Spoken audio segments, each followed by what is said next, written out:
Beauty আমি আপনাদেরকে একটু দেখানোর চেষ্টা করছি, আপনারা আমার সাথে উপভোগ। হ্যালো ভিউয়ার্স, আসসালামু আলাইকুম।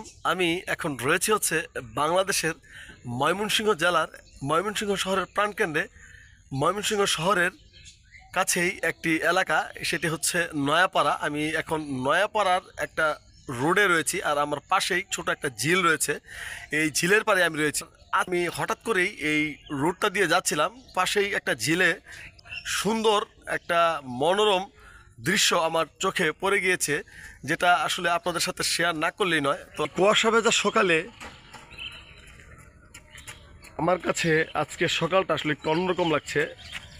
কারণ হচ্ছে যে বেশিরভাগ সময়ই এই যে একটা সুন্দর সূর্য কুয়াশা ভেদ করে বের হয়ে আসছে, এবং এই যে একটা সৌন্দর্য এবং মিষ্টি একটা রোদ, সচরাচর আসলে আমরা এই যান্ত্রিক শহরের এই ব্যস্ততময় জীবনে আমরা অনেক সময় পাই না। কারণ হচ্ছে যে সবাই ব্যস্ত থাকি, দেখা যায় যে সকালবেলা ঘুম থেকে উঠে এই সৌন্দর্যটা আমরা উপভোগ করতে পারি। আমি একটু আগে বলেছিলাম যে আমি একটা ঝিলের পাড়ে রয়েছি, আর এই ঝিলের পাড়ে এই কিছু ঘাস ফুল রয়েছে, যে ঘাস ফুলগুলো আমি আপনাদেরকে একটু দেখানোর চেষ্টা করছি, কারণ এই ঘাস ফুলগুলোর একটা অন্যরকম সৌন্দর্য রয়েছে। এই যে ঝিলের মাঝে কিছু বক ফুল, সাদা বক ফুল রয়েছে, আমি আপনাদেরকে একটু দেখানোর চেষ্টা করছি, আপনারা একটু উপভোগ করুন।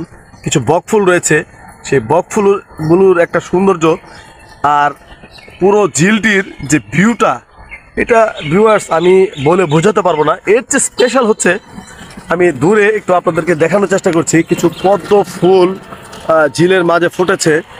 এটা আসলে সচরাচর এই যান্ত্রিক শহরের মাঝে আসলে পাওয়া অনেক দুষ্কর হয়ে যায়। তো আমি রাস্তা দিয়ে হেঁটে যাচ্ছিলাম, তো আমি আসলে এই যে কুয়াশা ভেজা একটা সকালের এত সুন্দর একটা দৃশ্য আমি আসলে আপনাদের সাথে শেয়ার না করে পারলাম না।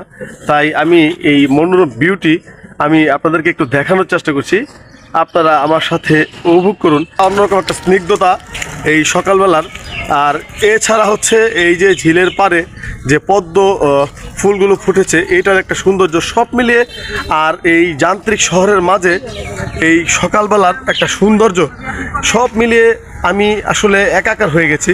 আমি আজকে আর বেশি কিছু বলবো না, শুধু এতটুকু বলবো যে সকালের শীতের সকালের যে স্নিগ্ধতাটা আপনারা নেবেন, এবং সকালবেলার সূর্য ওঠার যে সৌন্দর্যটা সেটা উপভোগ করবেন।